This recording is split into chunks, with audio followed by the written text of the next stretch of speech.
Key lime pie, with its creamy lime center, fluffy whipped cream top, and delicate graham cracker crust. To a variety of decadent cookies, like the simple but rich, warm, and soft chocolate chip cookie. What is your secret indulgence? Learn the skills behind these baked delights from a world-class master baker. Our guest today is the heart and soul of the pantry, a local gourmet food store.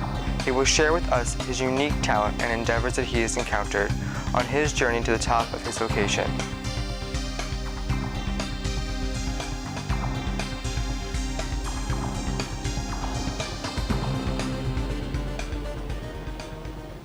Thank you for joining us for today's edition of Person to Person, the show that looks deeper into the lives of career professionals.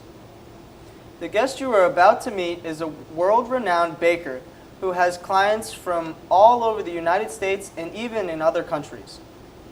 He has been pursuing the art of baking for over 20 years, ever since he dropped out of college and looked more interested in his family's business of cooking. He is now the co-owner of a gourmet food store, The Pantry, where he freshly bakes some of the finest desserts with his team of excellent bakers, as well as dealing one-on-one with loyal customers, making every personable event memorable. We would like you to meet today's guest, Andy Rolleri. How we doing, Andy? Hi, James. Nice to meet you. Nice to meet you, too. What inspired you to become a baker? I worked a long time in different aspects of the food industry, restaurants, hotels, clubs. I was a private chef for a long time.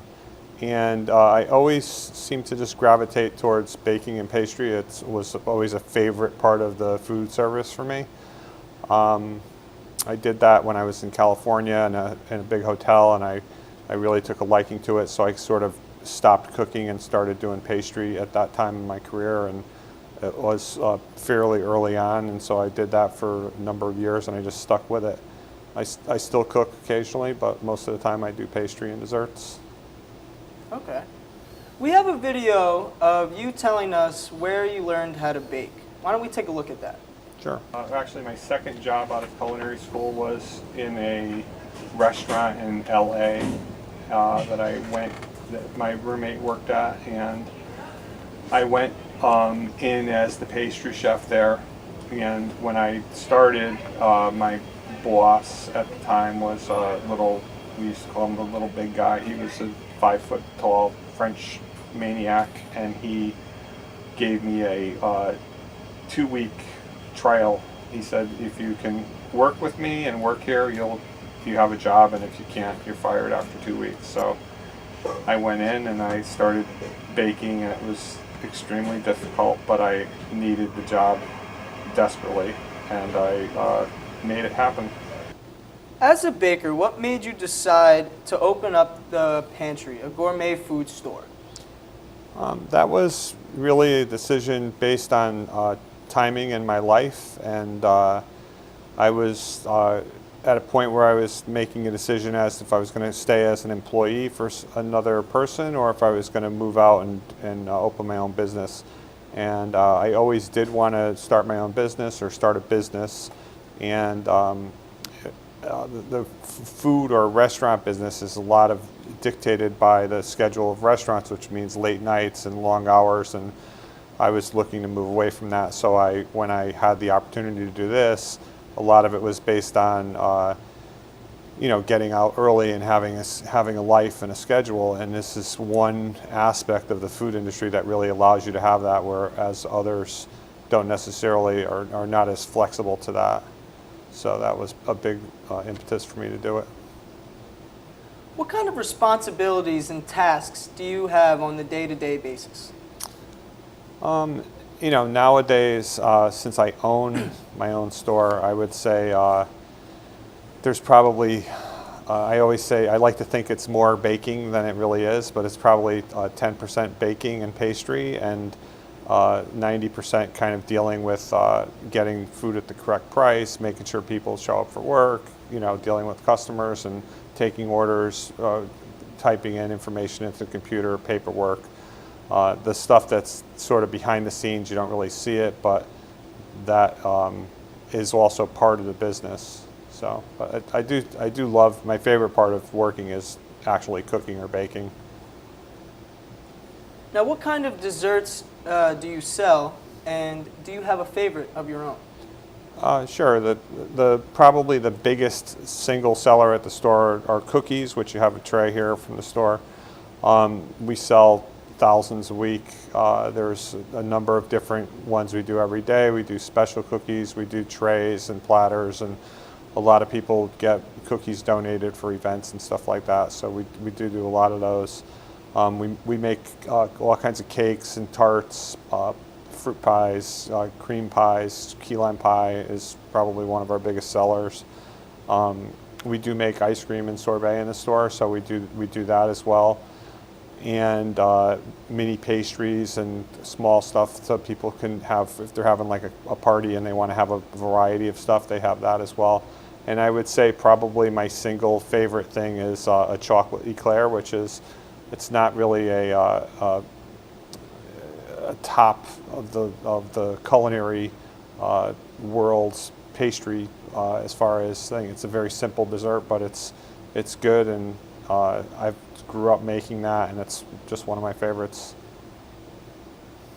The New York Times, the Connecticut Bites, and the Connecticut Post say the pantry is highly talked about, and not to mention the weekly's Best of Fairfield County has given the pantry numerous awards every year, including Best Desserts, Best Prepared Foods, and Best Local Gourmet Food Store. How have you been able to be so successful in your career?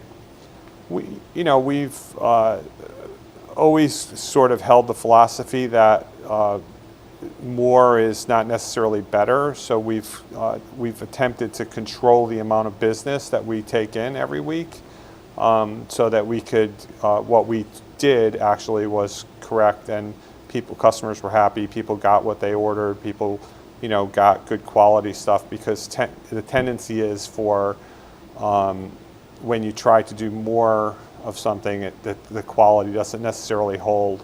So we want people that come to the store to be able to come in and get the same consistent thing week in, week out, regardless of whether it's good or bad. I mean, hopefully it's always good, but we want, if you're a customer in the store and you love our chicken pot pie, we want you to come in and get that every week, and it's always the same. It's always fresh. It's always good. So you tend to lose that when you try to get, do more business and push people a little bit harder. You tend to lose the quality, and you also lose. I think the employees don't appreciate that when they're just slave driven all the time. Our philosophy has always been here to do to buy good quality stuff and to use good recipes and put sort of that quality first idea out versus just trying to make money.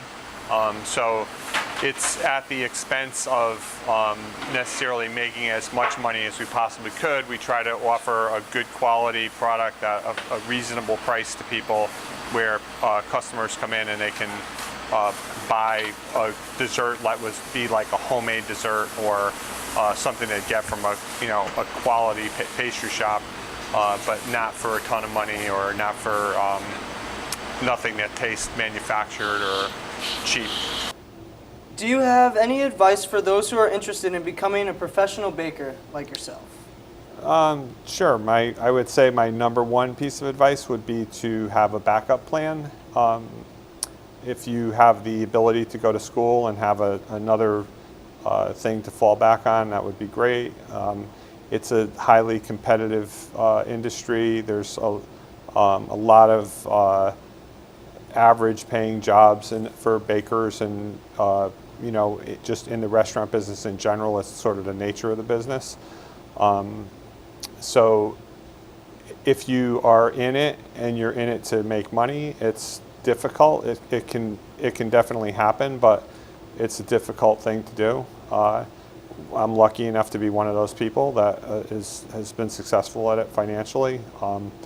But it's one of those businesses that you have to love what you do first, And then if you're successful financially, then that's the lagniappe, you know. If you're in the business and you're in it you open a restaurant, you think it's going to be all, you know, money and no hard work. It's going to be a rude awakening. It's always hard, but you gotta love that. So. Okay.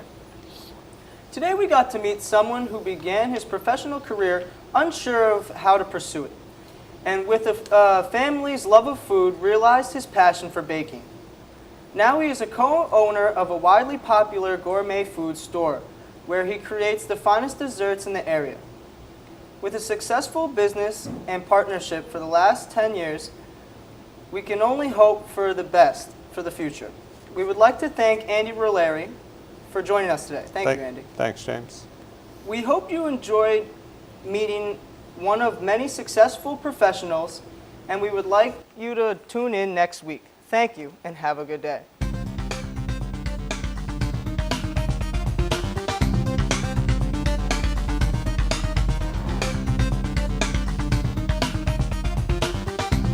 This has been Person to Person, with your host, James Marcy, directed by Andrew Moore.